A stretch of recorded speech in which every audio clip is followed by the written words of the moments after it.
Assalamualaikum warahmatullahi wabarakatuh. Selamat pagi teman-teman wartawan.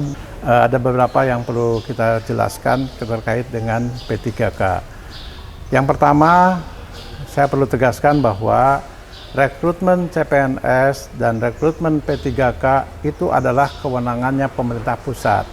Karena yang menetapkan formasi itu adalah pemerintah pusat. Sementara daerah punya kewenangan untuk mengusulkan formasi. Nah, ini perlu dipahami bersama bahwa ada rambu-rambu dalam pelaksanaan pengusulan formasi.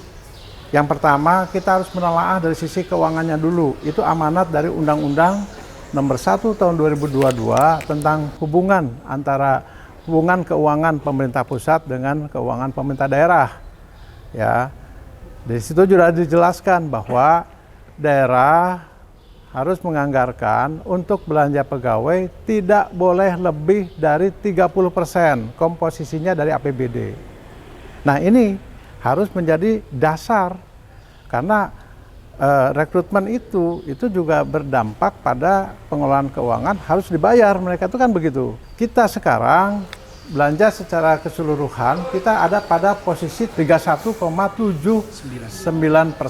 Artinya apa? Artinya bahwa dari komposisi sesuai dengan Undang-Undang 1 Tahun 2022 ini tidak memadai, tidak memenuhi syarat. Di sisi lain juga, pengusulan formasi ini selain memperhatikan komposisi keuangan, juga ada pelaksanaan yang namanya evaluasi jabatan dan analisa beban kerja. Itu dihitung berapa kebutuhan kita. Nah, sehingga dengan demikian itu diusulkan, barulah di situ kalau keuangannya memadai, kemudian juga evaluasi jabatan dan analisa beban kerja juga memadai, itu diusulkan. Nah, oleh karena itu Bapak Ibu yang saya hormati, terkait dengan rekrutmen P3K yang kemarin, yaitu bagaimana mereka yang lulus passing grade tetapi tidak ada formasi, jumlahnya 1.200, yang lulus passing grade itu 665. Nah, formasinya ada 345. Makanya yang diangkat itu adalah yang 345. Ranking 1 sampai ranking 345. Adil. Yang nilainya terbaik lah itu yang direkrut menjadi tenaga P3K. Lalu yang lolos passing grade, ya kita nanti tunggu pedoman lebih lanjut seperti apa ketika ada formasi lagi. Ada formasi lagi ya, artinya setelah keuangan kita memadai, kemudian evaluasi jabatan dan analisa beban kerja juga memadai, nah itu bisa mengajukan formasi kembali. Nah, kita lihat dalam aturan di CPNS ya kan, misalkan pelamar kita tahu ya karena berdasarkan kualifikasi pendidikan dan juga per unit kerja. CPNS misalkan di rumah sakit Jangkar dibutuhkan seorang 2 dokter. Ternyata yang melamar itu 100 orang. Yang lolos passing grade 80 orang. Yang 2 orang ini tentunya yang diangkat ranking 1 dan ranking kedua. Nah, itu adalah salah satu program pemerintah dalam rangka untuk meningkatkan kualitas aparatur sipil negara sehingga bisa memberikan pelayanan yang terbaik dan dilakukan secara fair terbuka dengan CAT Computer Access Test. Di situ nilai menjadi bagian yang transparan dan langsung diumumkan, langsung juga keluar ranking dari seluruh peserta. Apa kebijakan pemerintah daerah terkait dengan keputusan pemerintah daerah untuk tidak melakukan rekrutmen P3K? Kan ini kan ya, seperti guru, kan memang membutuhkan tenaga honorer begitu Pak? Baik, yang pertama tentunya kita perlu untuk menyeimbangkan komposisi keuangan terlebih dahulu.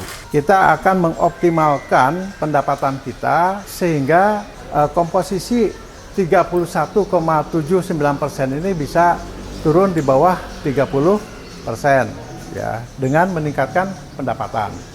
Yang kedua, juga kita akan terus melakukan updating data terkait dengan pegawai-pegawai yang purna tugas, pegawai-pegawai yang karena hukuman disiplin diberhentikan, pegawai-pegawai mungkin saja ada yang mengundurkan diri dan lain sebagainya yang berakibat ada pengurangan terhadap belanja pegawai. Kita akan terus lakukan updating sehingga kita akan kontrol terus ya.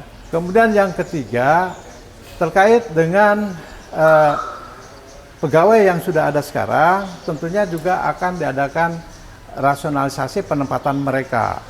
Kita akan melakukan ya penyesuaian-penyesuaian terhadap posisi-posisi unit kerja yang beban kerjanya tinggi tetapi pegawainya kurang. Jadi 3 langkah ini tentunya akan dilakukan secara bersama-sama sehingga ke depan mudah-mudahan keuangan kita sudah memadai dan memenuhi syarat. Bapak Ibu yang saya hormati, tentang posisi keuangan ini menjadi bagian penting karena itu adalah perintah peraturan perundang-undangan langsung diatur dalam Undang-Undang 1 tahun 2022. Dalam konsep ilmu hukum ada azas lex superior derogat legi inferior. Peraturan perundang-undangan yang lebih tinggi itu mengalahkan peraturan perundang-undangan yang di bawahnya. Terkait dengan nasib 320 yang guru yang lolos masuk itu gimana? Ya, di situ tentunya kita akan menunggu pedoman lebih lanjut ya dari pemerintah pusat. Kalau keuangan kita sudah memadai, kemudian membuka kembali formasi. Lalu pedomannya seperti apa? Nah, itulah yang akan kita ikuti. Karena apa? Kita bekerja ini berdasarkan aturan. Mudah-mudahan dengan rilis ini bisa menyebarluaskan informasi yang sesuai tentunya dengan aturan yang ada dan kondisi yang ada sehingga tidak terjadi pemelintiran, tidak terjadi kondisi-kondisi yang berakibat gagal paham terhadap persoalan P3K ini ya. Ya, terima kasih. Saya kira gitu ya. Terima kasih semuanya. Ya, panjang itu. Wallahul muwaffiq ila aqwamit thoriq. Wassalamualaikum warahmatullahi wabarakatuh.